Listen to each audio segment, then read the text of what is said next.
When it comes to dinner at my house, simple and healthy is the name of the game. But between work, family, and everything else going on, it's hard to find time to plan meals, let alone cook something everyone actually likes. That's why I'm such a big fan of Hungry Root. They don't just deliver groceries, they fill your cart for you based on what your family loves to eat. Last week, I made their creamy butternut squash pasta, and it was ready in under 15 minutes. It tasted homemade, but without all the effort. What I appreciate most is that Hungry Root learns what we like and helps me stick to my health goals without ever stepping foot in a grocery store. Right now, you can get 40% off your first box plus a free item in every box for life. Just go to hungryroot.com/Dr. Meg and use code Dr. Meg. That's hungryroot.com/Dr. Meg. Code Dr. Meg. As someone who's constantly on the go, whether it's giving talks, traveling, or chasing grandkids, comfortable shoes are a must. That's why I'm loving my Born shoes this fall. Right now, I've been wearing the Siggy leather platform loafers. They're stylish enough for dinner out, but comfy enough for long days on my feet. Born uses top quality leather and real craftsmanship.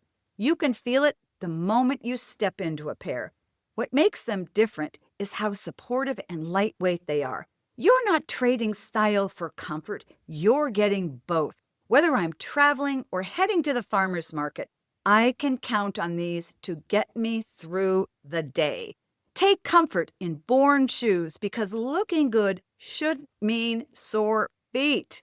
Go to bornshoes.com today for 15% off plus free ground shipping on all full-price shoes when you use my code Dr. Meg. That's code Dr. Meg at bornshoes.com. On today's episode of Parenting Great Kids. But kids lose a big part of their security, of life as they know it. They lose access to a parent whenever they want to have that parent. And they lose this tight, beautifully woven ecosystem that either is or exists in their mind of what they see as family. Welcome to Parenting Great Kids. Here's your host, Dr. Meg Meeker. Today, I'd like to talk about how to help your child or your nephew or your niece or your grandchild or even a friend's child. Help them navigate the pain of loss after a divorce. Now, a lot of times, adult counselors are terrific at helping the couple who's been divorced work through their grief. But it's a little bit easier because it's an adult helping another adult who can think on the same level and they have the same level of complexity of their thinking. They have more sophisticated thinking. But when it comes to helping kids, all bets are off for a lot of reasons. One, kids are at different cognitive levels, depending upon the age they are. That's going to impact how they grieve. Second, there are different personalities. There's different emotional levels of growth, if you will, different relationships with their parents. And it can be harder and trickier to help a child after divorce because there's so many more moving parts, if you will, psychologically, and physically moving parts. So I think it's really important as those of us who love kids to really take a deep dive into what kids experience, how those experiences are different from what their parents experience, and then what we can do about it. Before I dive in, I just want to take 2 minutes and say something to you. If you're a parent who's thinking of getting a divorce or you're in the midst of a divorce, I would strongly recommend that if you're not in an abusive situation, and you have a reasonable relationship with your spouse and you have kids under your roof, please consider hitting pause. Because in my experience, couples, parents who are on the front side of divorce and haven't yet gone through it really can't wrap their minds around how painful the whole divorce process is going to be for them and for their kids in the years following divorce. I've seen hundreds of parents get divorced, and I've seen hundreds, if not thousands of kids live with their parents after a divorce. And the pain is very, very deep, and it's very different for different kids. But fundamentally, kids have an extremely hard time with divorce, and the impacts on their lives can last for well into adulthood and even up until they die. And that's a whole different topic. But there's a lot of data on that, talking specifically what divorce does to kids. Now, my intention in my talk tonight about divorce and parents is not to put a guilt trip on you. It's to help you help yourself and help your kids. And I believe with all of my heart that if you're considering a divorce right now, please go extremely slowly, because every divorced parent will tell you that the pain that they experience after the divorce is far more complex and far deeper and and much more widespread as far as the ripple effect into extended family and so forth than they ever anticipated. And I know when you're on the front side of divorce, you can be thinking, if only I can just unload this person, if only I can get out of this toxic relationship, if only I can end this pain. I get it. I get it. I've seen people there, but I've also seen those people on the other side of divorce, and it's trading one pain for another pain. So that's enough. As I said, this is not about ascribing guilt or making parents feel badly about divorce. Here's my belief. If you don't face a problem, articulate the problem, understand the problem, you can't help it. And so I believe that facing our problems is the only way, and facing our kids' problems is the only way we can really help them get over pain. And sometimes facing those issues can make us feel guilty. We can deal with that. It can make us feel responsible for having inflicted that pain. We can deal with that. All parents inflict pain on their kids. I'm not divorced. I've inflicted my share of pain onto my kids. So this really is not about trying to make people feel badly. It's about saying, look, this is life. Our kids need help. And putting our own feelings aside and helping our kids. What I'd like to do in the next hour that we have together is three things. First, I want to talk about how divorce impacts kids differently than it does adults. And it does impact them differently. Kids feel different things. They deal with very different issues than their parents do. Two, I want to talk about what those differences are. And three, and most importantly, I want to talk about how we can help kids get past those, how we can help those kids heal, because that's what it's really all about. It's all about doing the best we can for our kids. And I hear really good parents who've been divorced say, I want to put my kids first. Their needs are my priority. And kudos to you. Our kids' needs should be our priority. And particularly in divorce, if we want to make our kids' needs really a priority, we'll face their pain. And this is what it's all about, facing their pain. Now, divorce next to death is one of the most painful, traumatic experiences a person can have, adult and child, because divorce is really very much like a death. It's a death of a life. It's a death of security. It's a death of a lot of things for kids. And kids, in a way, experience death of more things after divorce than parents do. Glenn Stanton, a very wise man who works at Focus on the Family, recently said, and I don't know that this was his, that he came up with this, but he said, divorce is a death of a civilization. And that's really true for kids. Divorce is a death of a civilization. It leaves very powerful wounds in the lives of kids. So let's look now at divorce through a child's eyes. Now, I'm going to need you to step back into being 5 or 15 or maybe even 18 for the next 45 minutes. Stop thinking about yourself as adult. Stop looking at what you experienced with your ex and the pain you felt before and during and after the divorce, and step out of that and now pretend you're a kid. And the best way to do that is to think about yourself as a kid. Now, your parents aren't you, and you're not your kids, but it's the best you can do to replicate the thinking of a child. Now, first of all, let's look at specifically what kids experience. So, looking through their eyes, kids, first of all, lose a lot more than their parents lose. Parents lose the hope for a wonderful marriage, the hope of a wonderful future. They lose that. But kids lose a big part of their security of life as they know it. They lose a parent. They lose access to a parent whenever they want to have that parent.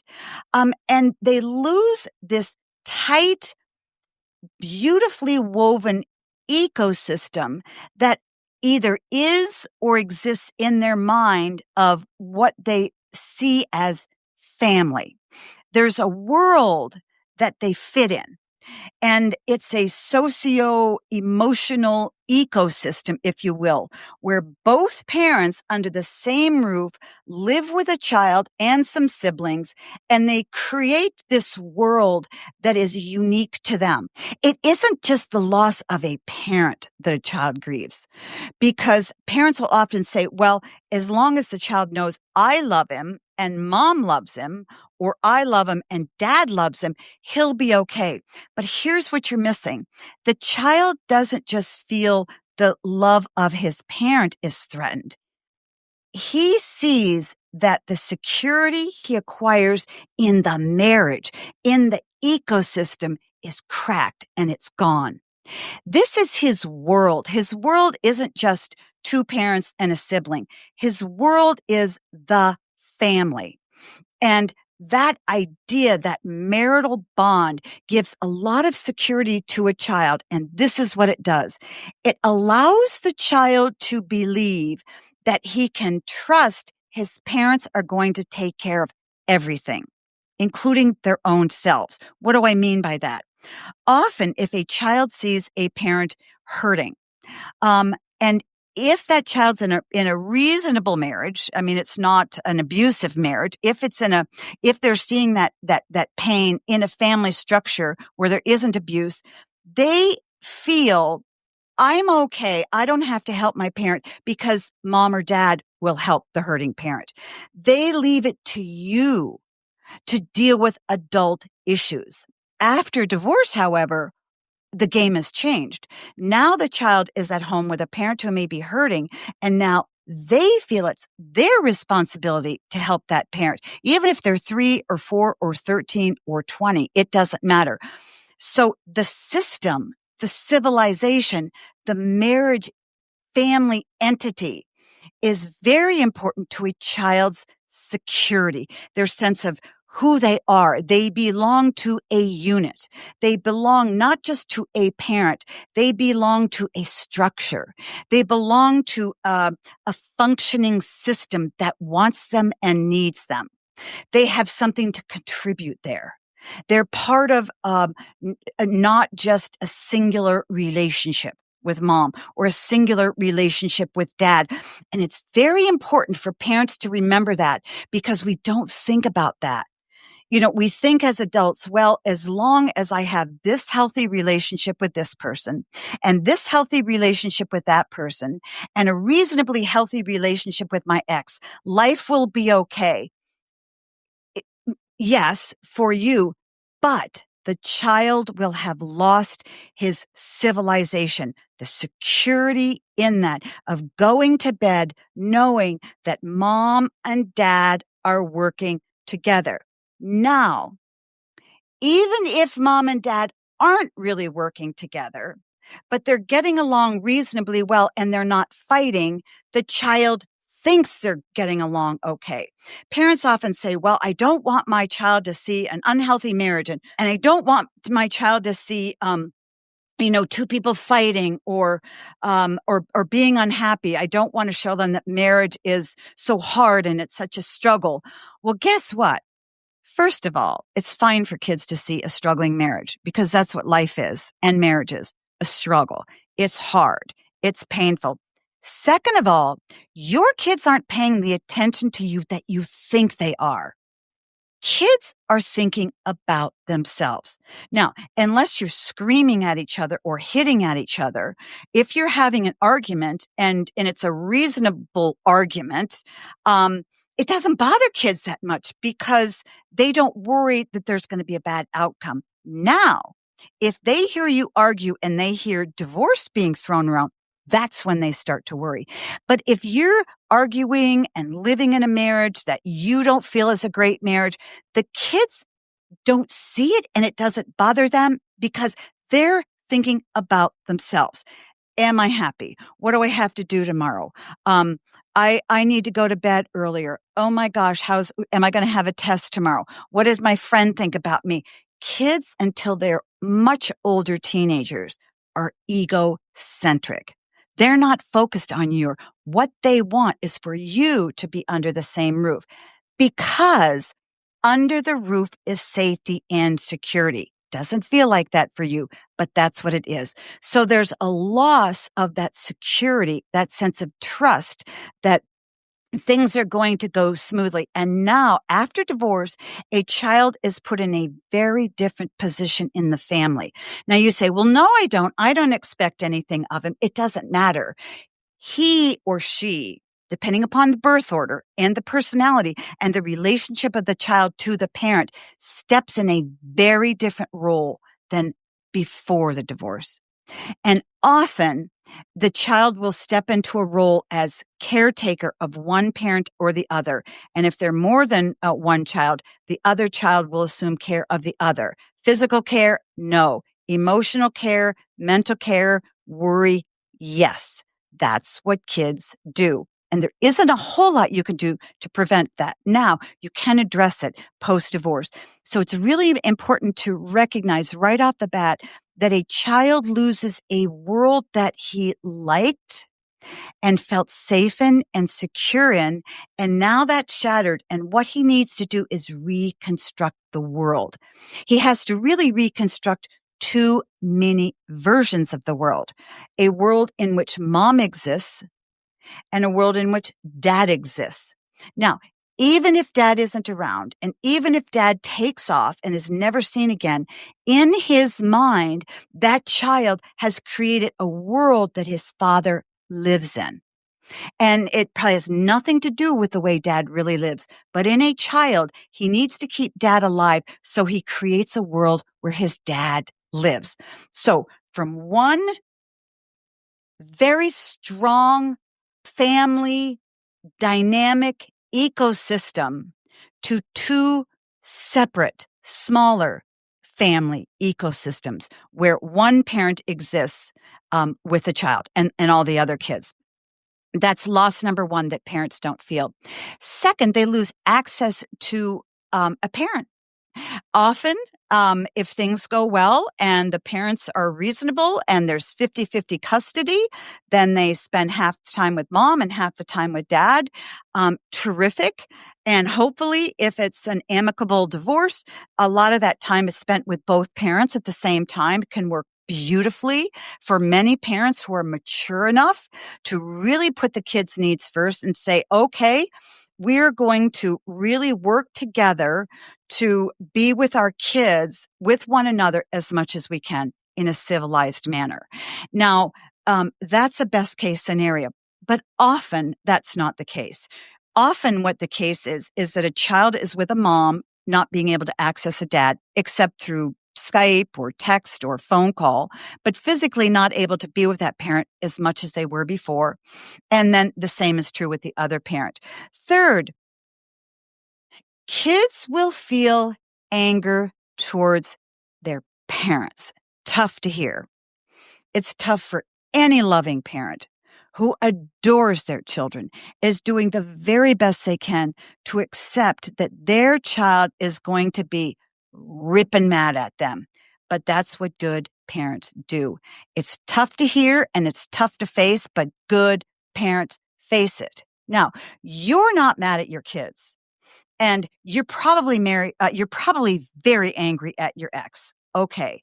But you're also dealing with a child who's angry at life, angry at God, angry at you, and angry at dad. Now, you can tell your child all you want that it's not his or her fault. They're never going to get it because cognitively they aren't able to. So your child in his mind will say, well, why didn't you do something, Mom? Why didn't you make Dad stop drinking? Or Dad, why didn't you make Mom stop behaving that way? What's wrong with you? Are you weak?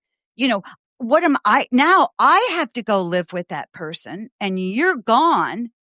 But why didn't you do something to make it okay? Because in a child's eyes, a mom and dad has that kind of power because that's built into that ecosystem that I talked about a little bit earlier.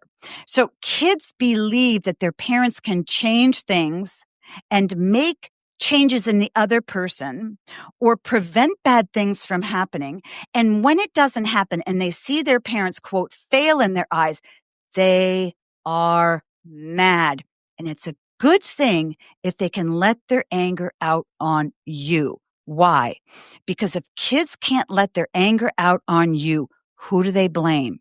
They're going to blame somebody. They're going to blame themselves. And even if you're a great parent, if you're going through a divorce, your child will blame his or her self because no matter how well you've done, a child believes that they have the power to manipulate circumstances, to make things happen, to change mom or dad's mind. And when they see that not happening, they feel like a failure and they feel profoundly guilty. Now, you can, as I said, go to your child and say, well, you don't have to feel guilty. It's not your fault. It has nothing to do with you, which it doesn't. You know that and I know that and we can get that, but a kid can't. They still feel guilty.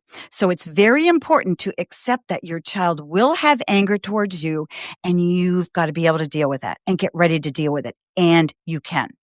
Because even if you're not divorced, your kids are going to grow up and they're going to give you a list of stuff later on in life that they are so mad at you for having done or not having it done. It's just part of parenthood. Now, next, there's going to be a greater change for your kid in their living environment than there's going to be a change in your living environment. Now, think about this. You're going to maybe sell your house and move to an apartment or stay in your house and stay there and the kids come and go. Or maybe you're going to move somewhere, but you're going to land in one house. Your kids aren't. Your kids are going to land in two houses. Hopefully, one of them is their childhood home. And hopefully you have the means to be able to keep them at least part-time in a familiar space. But often parents can't do that. They can't afford that. So they end up going into two smaller homes or whatever. But needless to say, the kid ends up going to two new family systems with new living environment and you stay in one. And that's going to be hard for them. Some kids are fine with change. Some kids have a real hard time with change. So in addition to changing their interaction with you, the amount of time that they get with you, and adapting to an ecosystem that they thought could work really pretty well, now their hopes are dashed. Now they're having to deal with another layer of change, and that's the physical change. Next, they're going to live with that sense of personal failure, even if they're 3 and even if they're 5. Think about yourself when you were a teenager and you went to junior high or you went to high school. Chances are you were profoundly self-conscious. You didn't want to eat at the cafeteria with a certain set of people because they would make fun of you. Maybe you had pimples on your face, bad acne, it wasn't well taken care of, whatever. You didn't want people to look at your face because you were convinced they were going to see you as the ugliest person in the entire world. Kids are self-conscious. It is rare to find a teenager or preteen in particular who has a good self-esteem. They just don't. They feel the world is looking at them and everybody is blaming them for something. And so now with divorce, they have an added sense of failure. They're not smart enough, tall enough, thin enough, fast enough, good enough at soccer. But now they're not even good enough at family life. They're not good enough as a son or daughter. Now, I do want to say some kids feel this just a little. Some kids carry this weight very deeply in themselves. They take on the whole family sense of failure. They are the one in their mind who really screwed up. And if only they wouldn't have screwed up, mom and dad would have stayed together. If only they would have gotten better grades. If only they wouldn't have backtalked 3 years ago. If only, then they could have kept their mom and dad's marriage together. And it's very hard and it takes years to help them understand that's not true. But in order to work that through, they need to have much more sophisticated brain development. Next, now kids also have to learn to live with your ex-wife or ex-husband and the issues they had that you might have left them over. Let's say your spouse is drinking too much and you are going to put your foot down. You're not going to enable this. You're going to have a divorce. And after the divorce, you're going to fight for full custody because you don't want your spouse driving your child around drinking. Great. But here's the problem. Many times, it depends on the state that you're in, but the family court or the state or friend of the court or the lawyer, whoever is going to legally make decisions about the kids and where they're going to go and what they're going to do are very, very reluctant to give up a parent's time with their children, even when that parent has a lot of problems, which means that for you to have the ability to get full custody of your kids and cut the alcoholic spouse out isn't a guarantee. And very many times, kids end up living with an ex-spouse, a mom or a dad who has a drinking problem, and now they're left to deal with that parent on their own.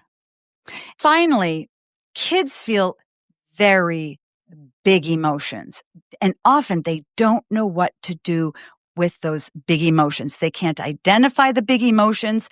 They're terrified of the big emotions. And when they come on, they can feel overwhelming. You or I would start to feel guilty over something we did, and we'd quickly say, oh, that's guilt. I'm feeling guilty. Am I guilty? Should I feel this way? What should I do about it? But a kid doesn't necessarily do that. They may be 6 and starting to feel guilty, and they don't know what that feeling is. They don't know what to do with it. They'll struggle with feelings of guilt, feelings of loyalty.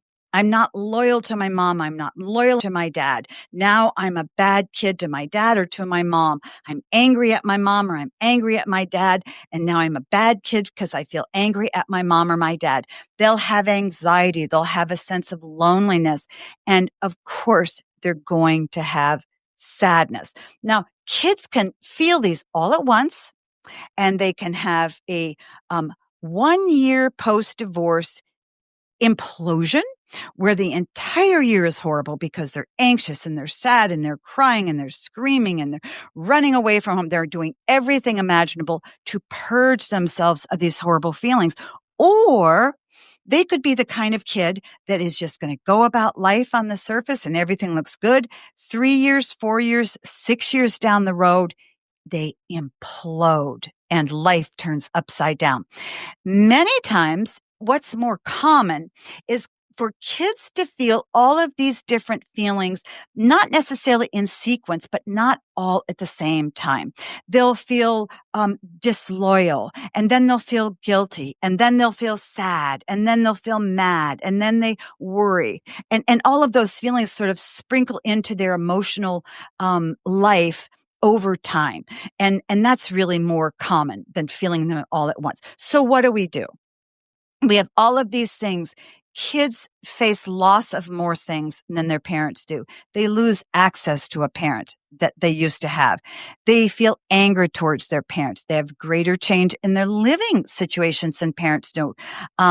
They struggle to maintain a relationship with their ex in ways that you don't. They live with a sense of failure, and now they have to deal with a whole new life, resurrecting, or not resurrecting, but recreating a family ecosystem that looks very different and it functions very, very differently. And all of these emotions are very big.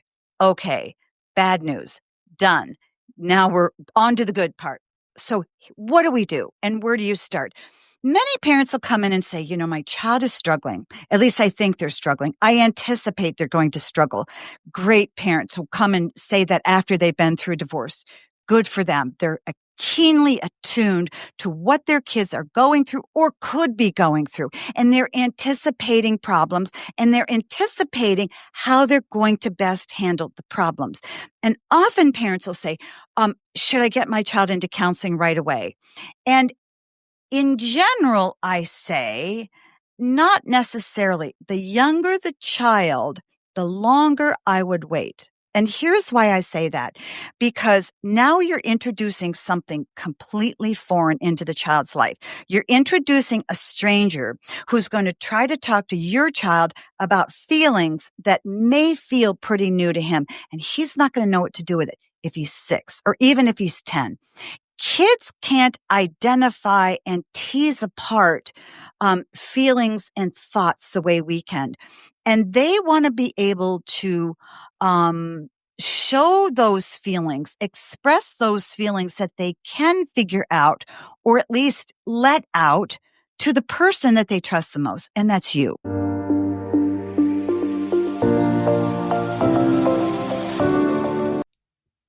Have you ever hit that wall where stress, anxiety, or even burnout just becomes too much, but finding a therapist feels impossible? I've talked to so many parents who've been there. Therapy could help, but the cost or finding someone who takes insurance makes it feel out of reach. That's why I want you to know about Rula. That's RULA. Rula is a healthcare company that's making therapy easier to get, more personalized, and actually affordable. They partner with over 100 insurance plans, so most patients pay around $15 per session. And they don't just assign you a random provider. Rula takes your needs, preferences, and goals and connects you with a licensed therapist that's the right fit for you. You can start therapy as soon as tomorrow, and Rula sticks with you every step of the way. Thousands are already using Rula to get affordable, high-quality therapy that's actually covered by insurance. Visit rula.com/Dr. Meg to get started. When you sign up, make sure to say you heard about it here. That's RULA.com/Dr. Meg, because mental health care should work with your life, not against it. Hi, I'm Kelly, co-host of the popular design podcast, Decorating Tips and Tricks. As the name implies, the show is all about decorating. Advice, tips, inspiration, and encouragement for you and your home. At Decorating Tips and Tricks, our goal is to teach you how to create a personal sanctuary, a place that feeds your soul and dazzles your eyes, all on a realistic budget. Every episode is bursting with actionable tips and always peppered with some laughs. You'll end each episode with ideas on your mind and a smile on your face.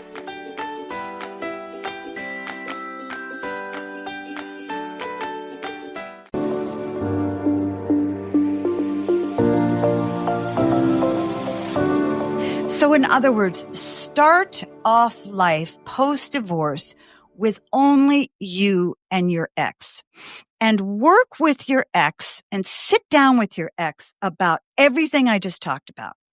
A divorced couple should listen, sit down with a piece of paper and say to one another, okay, here's what our kids might be experiencing.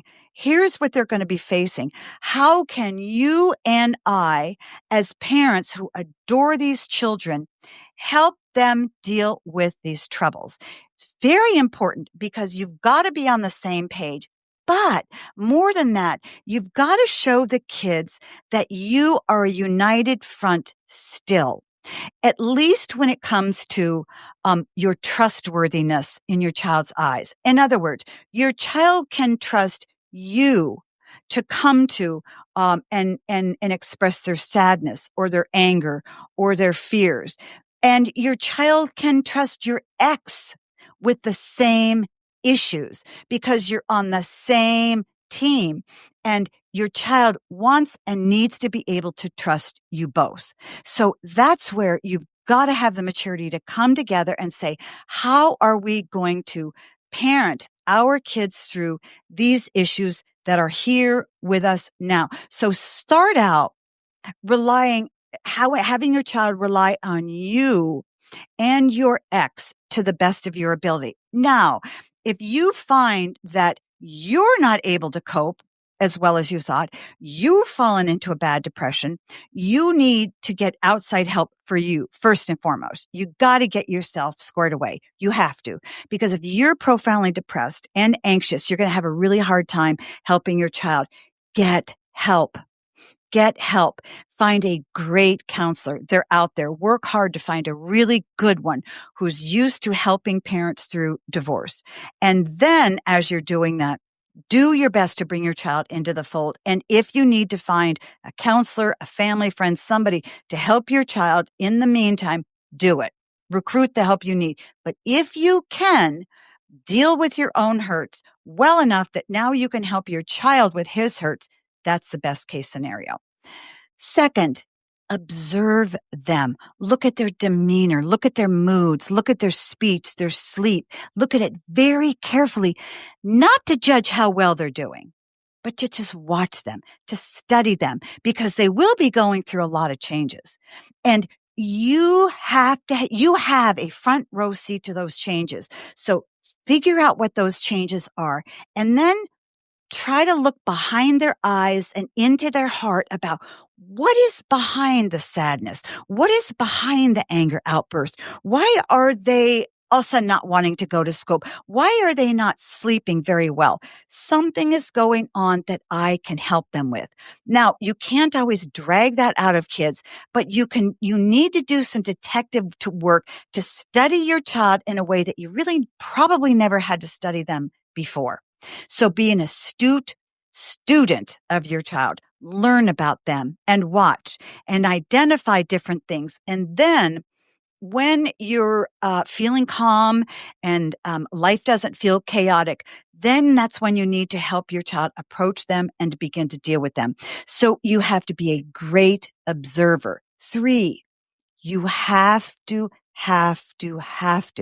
spend every possible moment with your child that you can. You must be available. Now, I know that this is really hard because usually parents go into a worse financial situation. Usually that means that one person who wasn't the sole or the primary income provider has to go back to work. And this then keeps them from being with their kids the amount of time they want to. I get it. I totally get it. But when you're home, be present. Pay attention to your kids. Don't let your kids go off into the room and just do their thing on Instagram or play video games. You have to be with your child, to watch them, to engage them, to be with them. Let them know you are always available. Have your phone with you at all times. If you're at work and your kid calls, answers. If you're out with friends doing something and your kid is at his dad's house and you're the mom and your kid text right back. You've got to show your child you're always available. 4th, Ask about their feelings more than you talk about your feelings. As I said at the outset, divorce is often so painful for parents that they have a hard time dealing with the depth of grief that was unanticipated. There's outpours of anger and sadness and loneliness and feelings of failure, and they often hit parents all at once. And we can get so wound up in our own pain that it's very easy not to see what our kids are going through. And it's easy to talk about that because we are used to talking about our feelings more easily than our kids are. Even if you're not one who shares about your feelings, chances are the pain sometimes can be overwhelming and you'll let it out and you'll talk about it more than you might ask about your kids' feelings. So if you're feeling a lot of pain, talk to your friends about it. Talk to your friends about it. Don't talk to your kids about your pain. They're not equipped to deal with it, even if they're 18. In their mind, you're the mom, you're the dad, you're the adult who gets adult help for adult feelings. They're the kid who needs help from you. Is it okay to let your kids know you're struggling? Sure. That's it. Boy, I had a really sad day at work today. How have you been? Have you been sad today? Or, gee whiz, I find myself just all of a sudden getting so mad for no reason, period, no details. Never talk badly about your ex in front of your kids ever, ever. Ask them about their feelings. How was your day today? Oh, it was fine, Mom. Well, I know that you're a friend of yours in your class has been struggling with something. How is he doing? Talk about other kids. Talk about how their friends are doing. Ask them, I sometimes find myself feeling sad just for no reason. Do you ever feel like that? Do you ever feel mad just for no reason? Do you ever find that you get mad at your teacher or mad at me and you don't know why? Allow your child to talk about his feelings and identify their feelings. And then when they do, listen. If your kid doesn't want to talk right away, don't push it. One of the best times to sort of draw kids out about their feelings is bedtime. And do it in a way where they don't think you're trying to judge them for their feelings or fix them. Kids don't want to be fixed.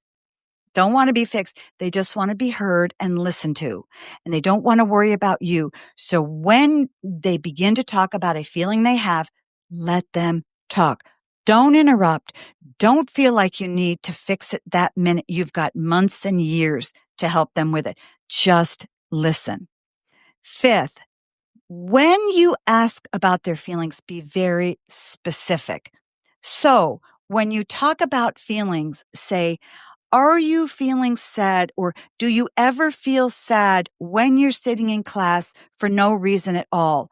Do you ever feel mad when your coach tells you to run faster? Do you find yourself being very impatient with any of your friends at school and you wonder that they haven't really done anything?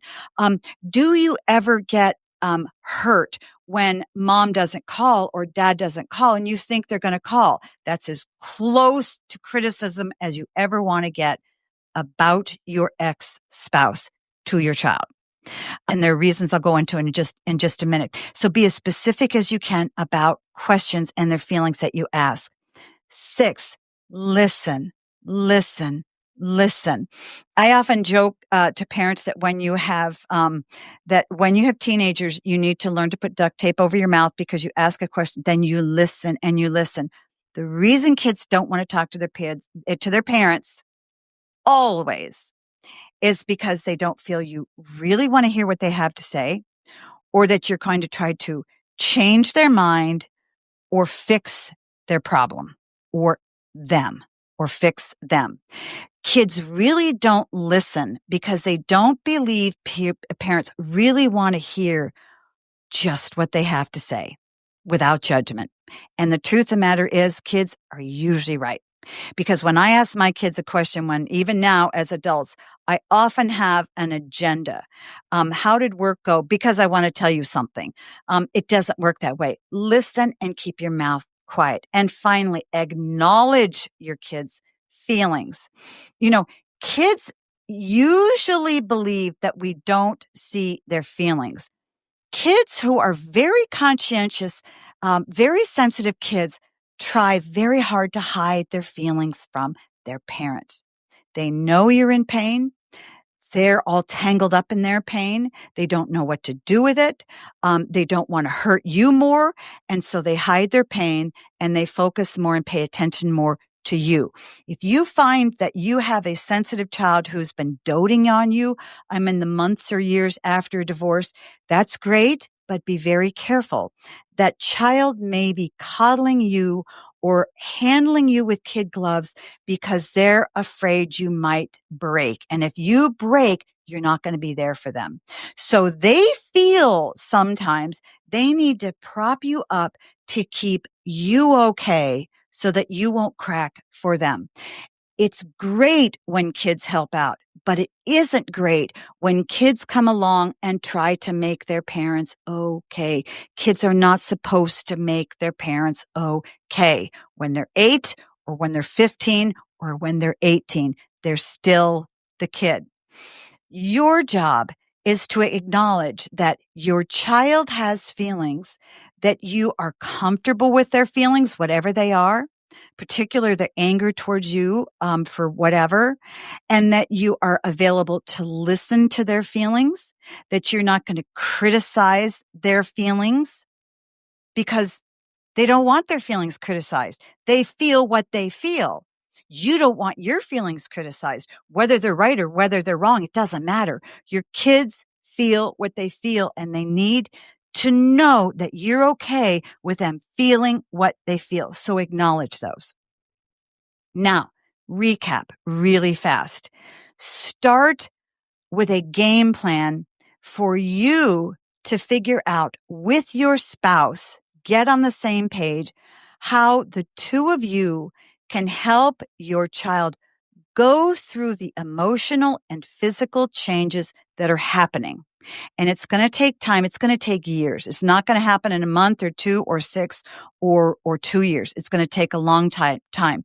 If your spouse is not willing to come together and work with you, then talk to a friend or a counselor, somebody who has some wisdom about how to help kids through a grief process.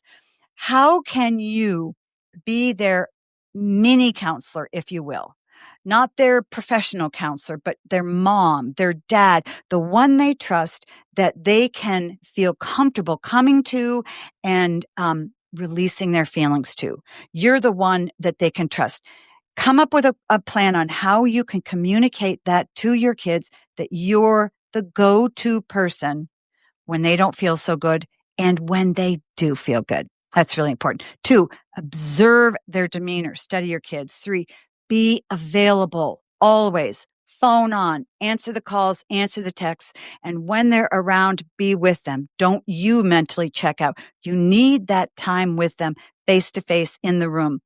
4, ask about their feelings more than you talk about yours. 5, when you ask about their feelings, be specific. 6, listen.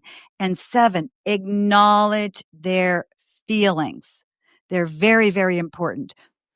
Now, there are some cardinal rules of things you should never, never do.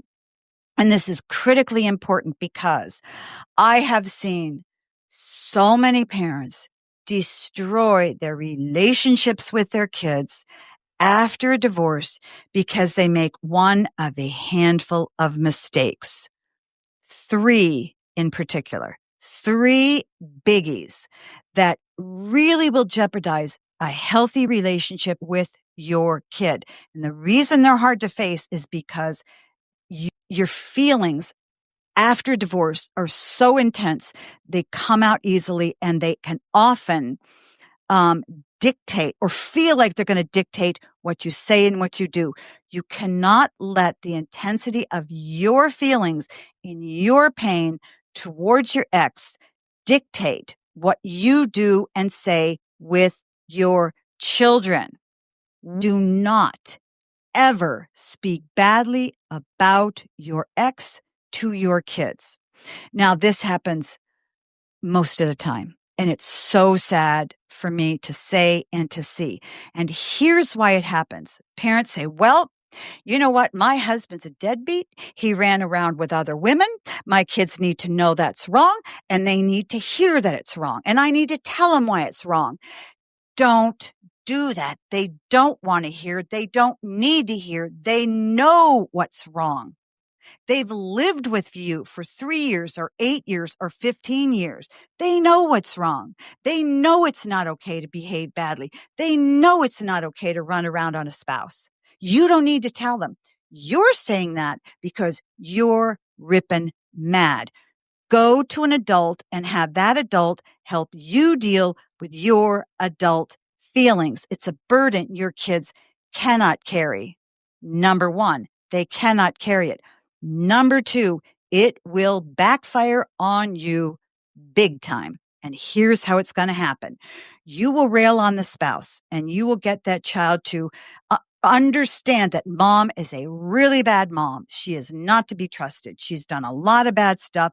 If they need something, they always come to you, Dad, because you are the one who gets it, who understands them and has their back. Mom doesn't. Here's what's going to happen. They will side with you. They will dislike mom. They will feel guilty about disliking mom. They will not know how to handle mom when they go to see mom. They won't know how to navigate their angry feelings towards mom when they're with mom. So they're already very, very confused and conflicted because remember, you're not there with them with mom or dad. So that really messes them up. They don't know how to deal with this person that they're all of a sudden really not liking at all. And this is very important. As they grow older into adulthood, they're going to start to see that you weren't always right about mom and that mom might not have been as bad as you said she was, that maybe you were wrong and maybe you were pitting them against mom all the time. Now they're really mad at you because you've deceived them. See how messy all of this gets? You have crippled them from having a good relationship with mom all these years because of your anger that you spilled on them about mom. So never criticize or speak badly or put down your ex to your kids, no matter how you rationalize it. I don't care. You're doing it for yourself. Pure and simple. Don't do it. It will pit them against mom. It will make their time with the mom or dad, whoever you're criticizing, terrible when they're with this person that they can't trust and that they don't like anymore. It will set you up for a bad relationship with your kids in the future because they're going to find out that you weren't always right and that you were wrong and you deliberately harmed your relationship with their mother. And finally, and this is the most important, when you criticize your ex, you put your kids on the defensive. The kid feels they need to defend that mother or that father. And now they don't feel that they can trust you with their real feelings. They can't trust you or mom to develop their own relationship with mom because they can't have their own relationship with mom or with dad emotionally because it's been so tainted by your perceptions of that person. Now, imagine you're the kid and you have a mom who lives in house A and you have a dad who lives in house B. And you are angry at them both. And your mother criticizes your dad all the time. And you feel that you need to defend your dad. So you can't now talk about your dad the way you want to in front of your mom because she's just going to come down hard on you. So you now can't trust your mother anymore. But even more important than that, your perception of your father is very swayed by your mother's feelings. And now you can't figure out how you honestly feel about your dad. You're on the defensive. You are not free emotionally, if you will, to figure out who your dad is and how you feel about him. Because mom's always telling you what to feel and telling you how to think. So I hope that makes sense. But those are the critical reasons you never want to put your spouse down in front of your kids. You got problems, you got anger, I don't care what it is, deal with it with an adult, leave your kids out of it. Second, and I learned this from a couple of my patients, when kids are doing really well in their teen years, I routinely ask them, so tell me what your mother or father did that made you turn out so great. And a couple of years ago, I asked this of an 18-year-old girl who had two younger sisters, and her parents were divorced. Great relationships with both parents, and dad wasn't even living in town. I said, and her mom was sitting right there. Tell me what your mom did, because I'd never met the dad. Tell me what your mom did that really helped you be so emotionally healthy. And she goes, oh, well, that's easy. She said, first of all, I knew I could always talk to her about anything, particularly about my dad, and she wasn't going to put him down. Second, and this was very intriguing, neither parent would let us kids know why they got divorced. Brilliant. In other words, what she was saying is, if mom would have said, I don't even know what happened, we got divorced because dad cheated with my friend and he ran off with her and he's a scumbag. Or even if she didn't say he's a scumbag, maybe she just said, well, the reason we had to get divorced is because dad fell in love with another woman. Let's say we're going to soft pedal it. Dad fell in love with another woman and now they're going to go off and get married, and he's still a really good guy, but it's really important that these are adult issues and I don't want you to worry about them. It doesn't matter what you say. In your child's mind, when they hear that dad left you and broke up their ecosystem, their family civilization that they were beautifully woven into, when dad broke that up, now he's a bad guy. And now they have to figure out how to rework a relationship with a man they love, but who's also a bad guy now. But when she didn't tell them why they divorced, neither parent told them, the kids didn't feel one parent was bad or the other parent was bad. They just didn't know. It was just a divorce. So you see how talking to our kids about what another parent did really can harm their relationship with that parent and keep them from being able to have an honest, open, healthy, non-tainted love relationship with that person. It just cuts it off at the knees once we begin to tell our kids details about the relationship and the pain in the relationship. So if your kids don't know why you got divorced, don't tell them. It doesn't matter. Chances are they know, and they don't want to have to go on defense of the other parent. And three, you're not going to want to hear this. Be very, very slow to date or remarry. Here's why. You are now introducing a level of emotional complexity into your child's life they're not ready to deal with. Because when you bring in girlfriend or boyfriend, now what you're doing is you are asking your child to deal with a depth of emotional complexity that they're not ready to deal with. They're already grieving. They're already sad about the dissolution of that union, the fracturing of that ecosystem. And now in comes brand new boyfriend or girlfriend. There's no way they're going to like that person because in their mind, that person helped cause that breakup. Even if that person had nothing to do with it, it doesn't matter. They're also not ready to see that girlfriend or boyfriend is going to replace mom or dad. They don't want that person in the spot. And when you come in there and you make them go to the wedding, go to your wedding with that new person, that's really cruel because they don't want that person to marry you.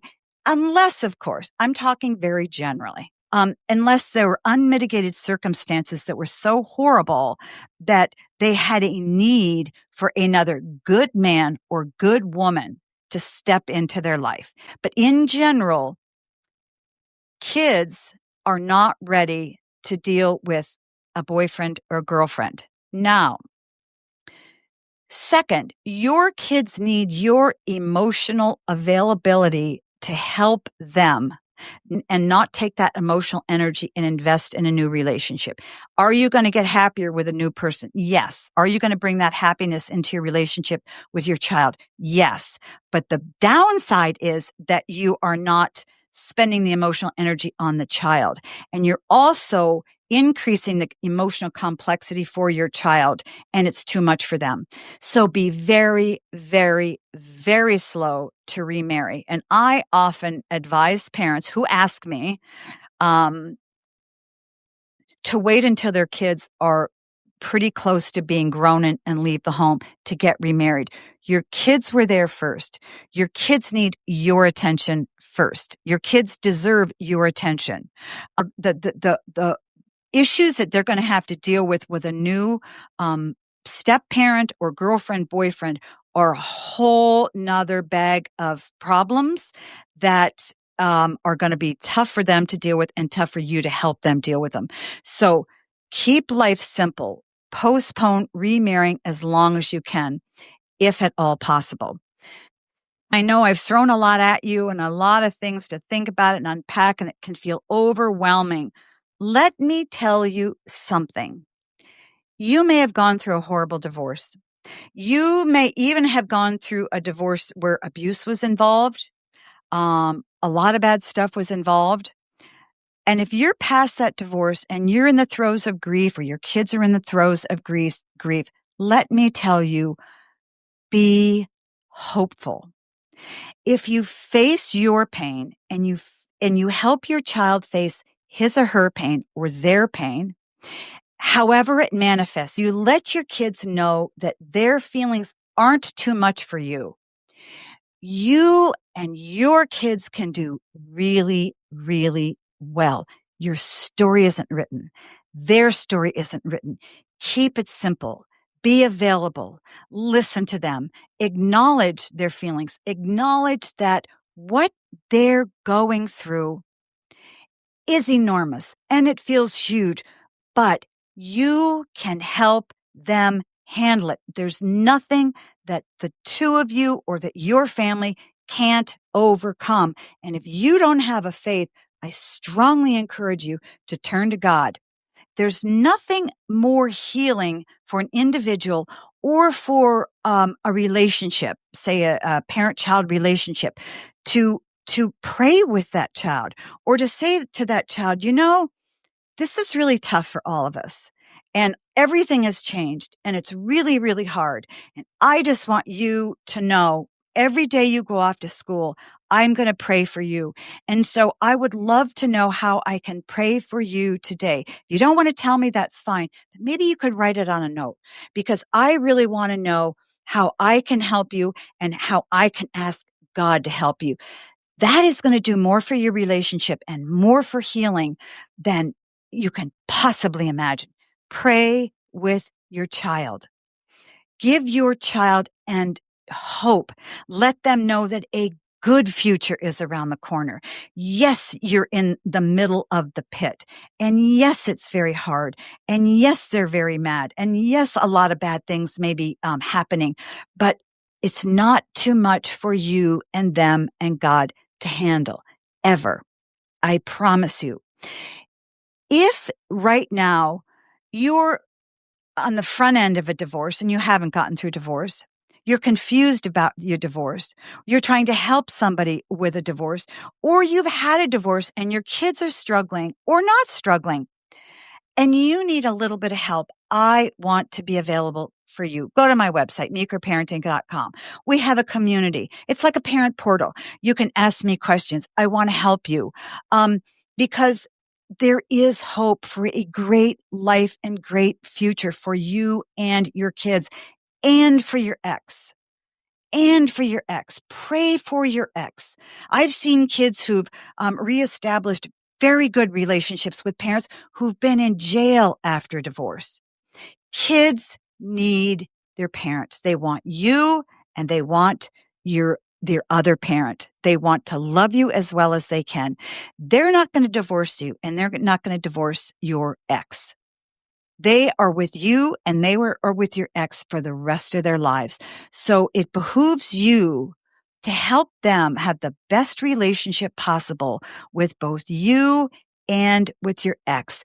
And the simpler you keep it, the more you acknowledge that you can handle them, you're fine with their feelings, you're fine with their feelings towards you, and you're fine with their feelings towards the other parent, and you're not going to jump on board and lambaste that parent just like they're wanting to. They will be freed up to let you know how they're really feeling and how they're really getting along. You can do this. If you need help, come to my website. And if you need a marriage counselor, go to find a marriage counselor. Even if your current spouse who wants a divorce won't go for yourself. And finally, take care of yourself. If you're really struggling, you've got to get your self back on track. You've got to take care of yourself emotionally so that you have something to give for your kids. Don't give up your whole self in order to help your kids get by. If you're really struggling and you're trying to help them out of your struggle, you can only take them so far. So get yourself whole, get them some help, get yourself some help, and then work together with your kids in the future to heal your very new family civilization, which can be very, very good. Good night. Thanks for listening. God bless. I want you to know that I am so excited to be offering the PGK Insider. This is a place that I really want you to participate because we have a community here, and that is that we are all together. We're not doing this parenting journey all by ourselves. I want this to be a place where you can find solid answers, and you don't have to agree with me. That's perfectly fine. My job here is not to tell you what to do. My job is to give you solid answers so that I can help you parent your way, not my way. Just go to my website, meekerparenting.com, and sign up today. You won't be sorry.